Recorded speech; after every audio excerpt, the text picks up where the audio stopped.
Speech off. Hi guys, welcome back to my channel. So, it's official. I'm sick.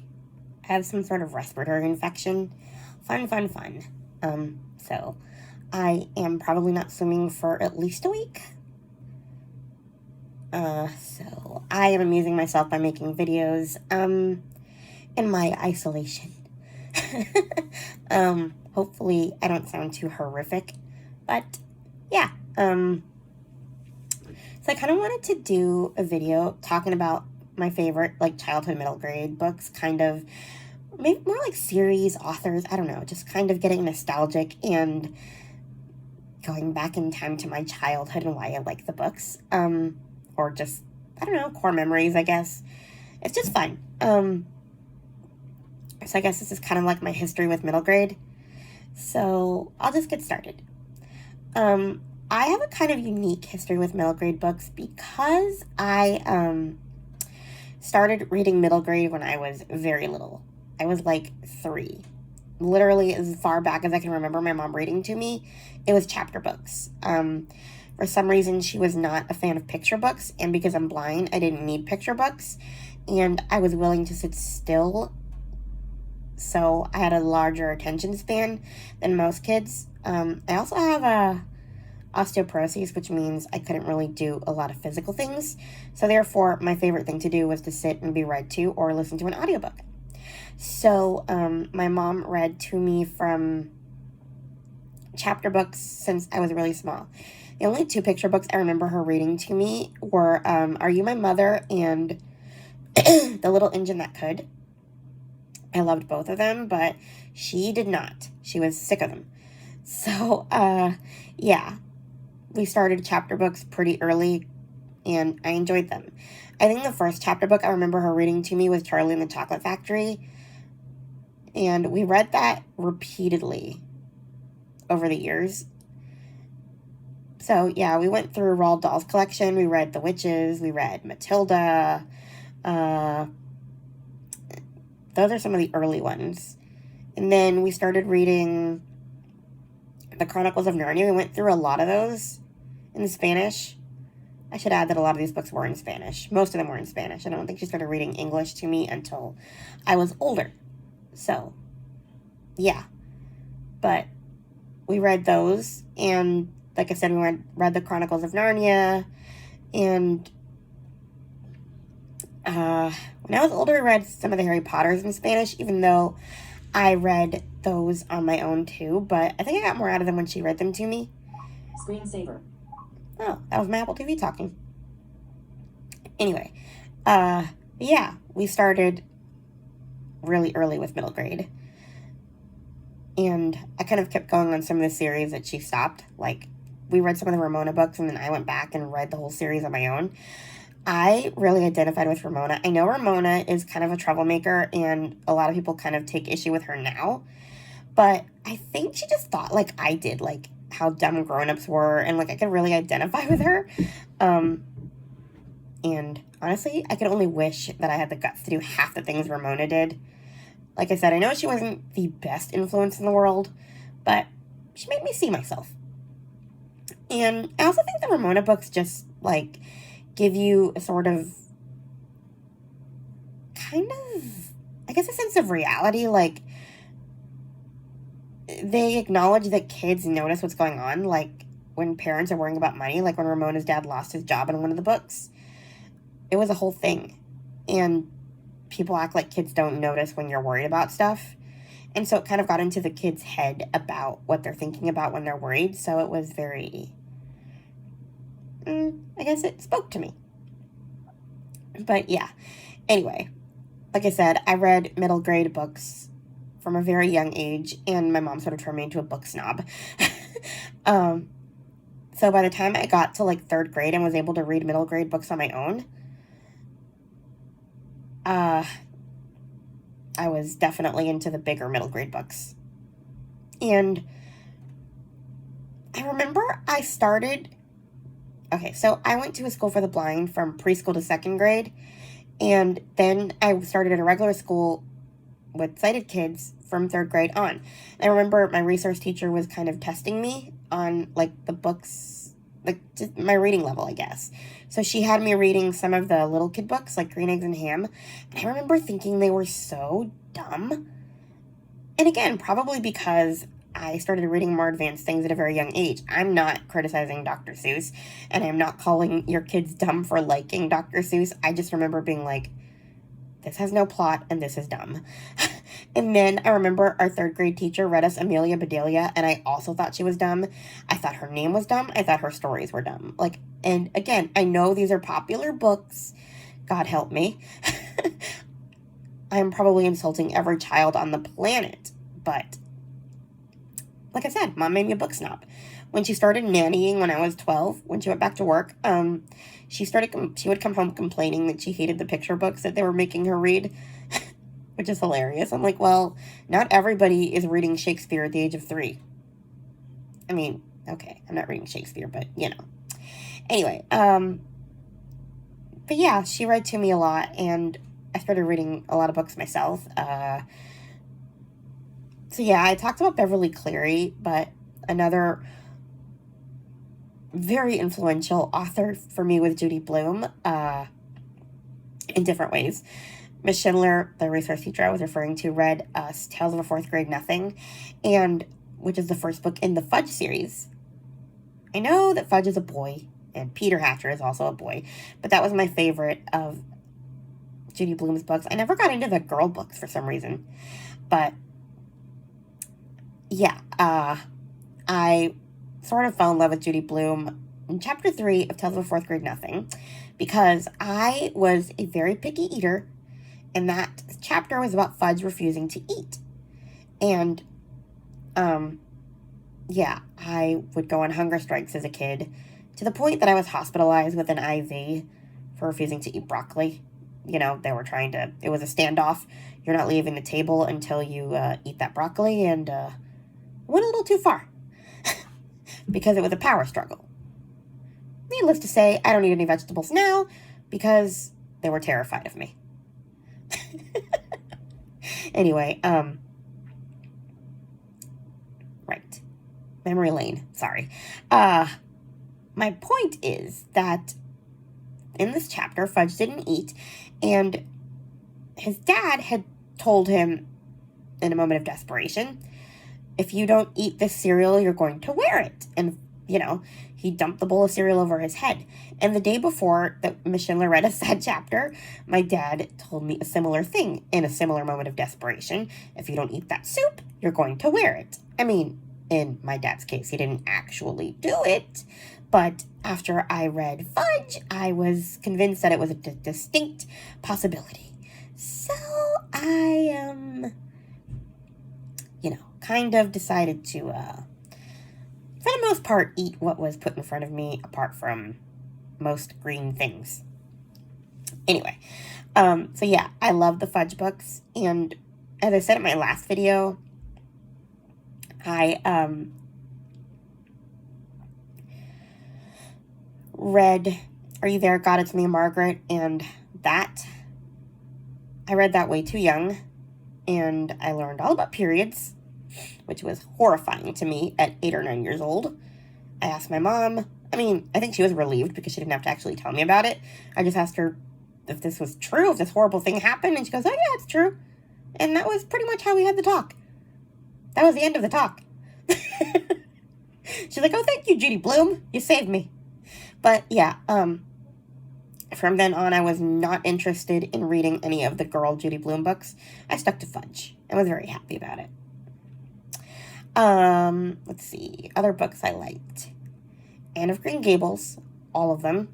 Although I do not understand everybody's love for Gilbert Blythe. I have no problem with him in general. I just don't really get the hype.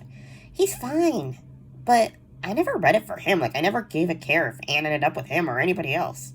I just liked Anne because she was funny and imaginative, and I loved, the people that she was surrounded by. She had quirky characters around her. But Gilbert was the least interesting of the bunch. I had no interest in Gilbert. He was nothing character to me. So somebody tell me what the hype is with him, because I don't get it. No offense. He's fine. I'm not saying I dislike him. I just don't understand why people love him. But yeah, I love the Anne of Green Gables series, the Little House books, which I talked about in another video. I basically reviewed all of them. But as a kid, I loved them because they were cozy. And back to Beverly Cleary. I read the Ramona books, but I also loved The Mouse and the Motorcycle. Ralph S. Mouse. I wanted a motorcycle for the longest time after I read those. I don't know why. I was obsessed with motorcycles because Ralph rode a motorcycle. And it's funny because I'm not even that interested in talking animals. But for some reason, Ralph just did it for me. I love Ralph. So, yeah, that was another of my favorite series. And then we have Lemony Snicket, which I've been hearing a lot about recently because Mitzi from Mitzi Reads and Writes and I think Keisha from A Book Like You on BookTube have been talking about his books recently. I think Keisha said she was going to do like a read through and watch the show. But yeah, I was obsessed with Lemony Snicket's A Series of Unfortunate Events to the point, to the Harry Potter level of obsession, where I would be there on release day to get the next audiobook, every time. I think it started after when book 9 was going to come out. And so from books 9 to 13, I was at the bookstore on release day. I would have probably joined all the launch parties if they existed. I think they had one for book 13, and I went. It was great. But it's just there was so much mystery to them, and there was always some, unanswered questions.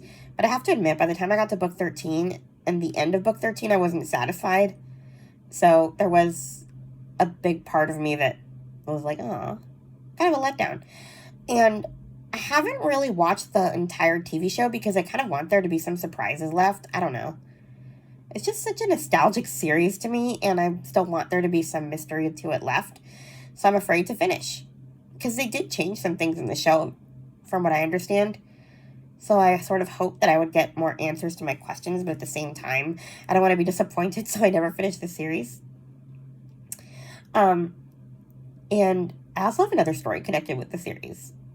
When I got to book 4, Miss Schindler, same resource teacher, wanted me to read it, and so she brailled it for me. She basically did the whole book, but there weren't that many audiobooks, and a lot of books weren't available in Braille then, so she used to braille them.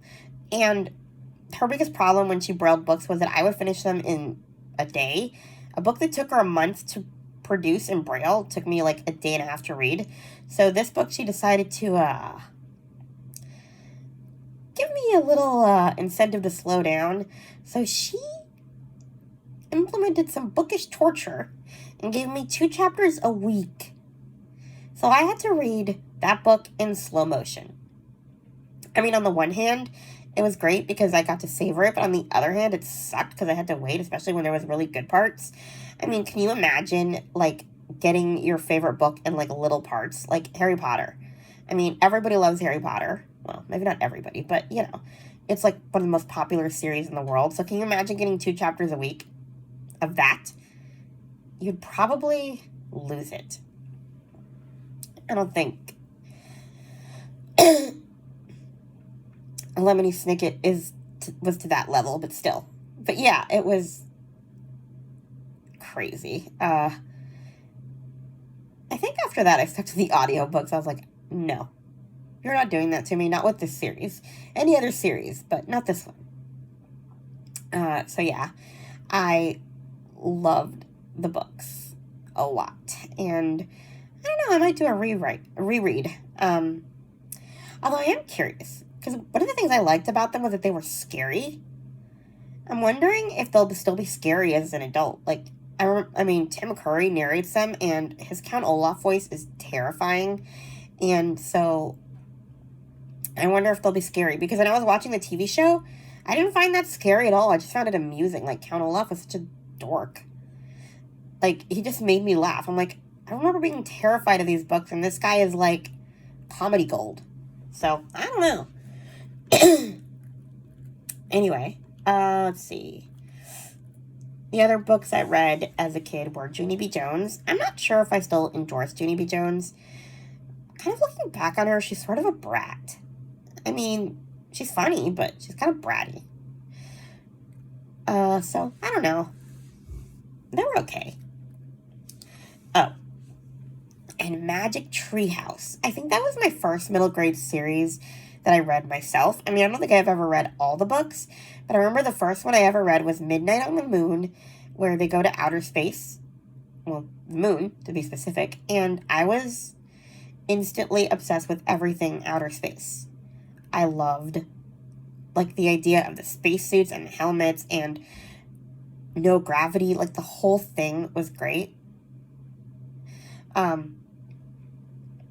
So, yeah, like, basically the series is about Jack and Annie, and they find this treehouse, and it's full of books, and you point to a picture in a book, and you say you wish you could go there, and the treehouse would take you. So it's kind of a way to go to different places, and I loved all of those books. So, yeah, it was just, they were some of my favorites. And then I know I read some American Girls and loved those. I'm actually rereading a lot of them because I'm listening to a podcast. It's called Dolls of Our Lives, and they're kind of going through each book and talking about them from the adult perspective, and the hosts of the podcast are historians, so it's really fun. But I know there's not a lot of them available on audio, and I can't find them digitally, some of them. Pretty sure that they finished covering all the ones that are available on audio. So I don't know if anyone knows how to get others digitally. I had to skip some episodes because I refused to listen to episodes until I read the book. So, like, I think there was, like, Cecile and Marie Grace. Like, I've never read some of them, so... And I want to, but it doesn't look like I can. But yeah, the ones that I was able to read were good, and Mom read me some too, that weren't available on audio when I was little, but it'd be a little weird to ask her to read them to me now. And then we have All of the Kind Family series by Sydney Taylor. I'm actually rereading these now for middle grade March. I'm kind of enjoying them. It's about a Jewish family that lived on the Upper East Side in, like, the early 1900s, and it talks about the Jewish holidays and their crazy antics. It's a great series. I love those books. So yeah, I'm actually reading them now. And let's see. I'm trying to think of any other ones that I was obsessed with. Lois Lowry. I read all the Anastasia Krupnik series. Would those be considered middle grade? Because they're kind of about her when she's a teenager. I don't know. But yeah, I read those, and then I read the series about her little brother, Sam. Anastasia and Sam got up to some hijinks that were incredible. But yeah, it was wild. And then, you know, the Babysitter's Club. I think those would be considered middle grade too, even though they're about teenagers. I think I read those more in middle school than as a middle grader, you know, because they were about teenagers. I felt very adult reading those. But I think that about covers my middle grade obsessions. Yeah, I don't know if you'd be interested in rereading some of those, but yeah, that is kind of my history with middle grade in a nutshell. I hope you found it amusing. Please like, comment. Oh my goodness, I forgot my idol, Harriet the Spy. How can I forget good old Harriet? Yeah, Harriet the Spy. Harriet was one of my favorites. She was an eavesdropper who would go around to people's houses, eavesdrop on their conversations, and write her observations in a notebook. and she wrote about everybody else. And don't get me wrong, some of the things she wrote were mean, and I know this book is problematic, but it's still huge in my childhood because that is when I decided to eavesdrop a lot. And I also decided that I was done with bedtime. I had recently learned at the time, before I started reading that adults got to stay up later than kids. And I decided that that wasn't fair. And so from then on, I would stay awake until everybody went to sleep, even if what I did was nothing, which was usually what I did. But I had to rectify this unfairness in life. And so I never went to bed when I was supposed to. I mean, I did go to bed, but I would lie there until 11 or 12 when my parents finally went to sleep. And only when I heard the door close and snoring, and I knew that it was, the appropriate time for them to go to sleep, because, sometimes they would fake it so that I would go to sleep. And so I started looking at the clock. So yeah, I decided from then on that I was not going to go to sleep when I was supposed to. And I would make things equal by staying awake as long as they did, even if what I did was nothing. So yes, I am not encouraging any children to do this. I'm just saying that that is something very influential in my childhood. Harriet was. I also had a similar experience as Harriet when my personal diary got read out loud. So I could identify with Harriet in that way.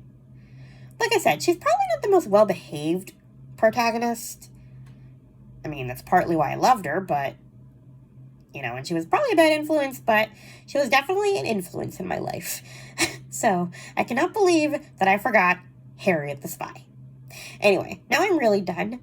Please like, comment, and subscribe, and I'll talk to you in my next video. Bye. Speech on. Stop recording video.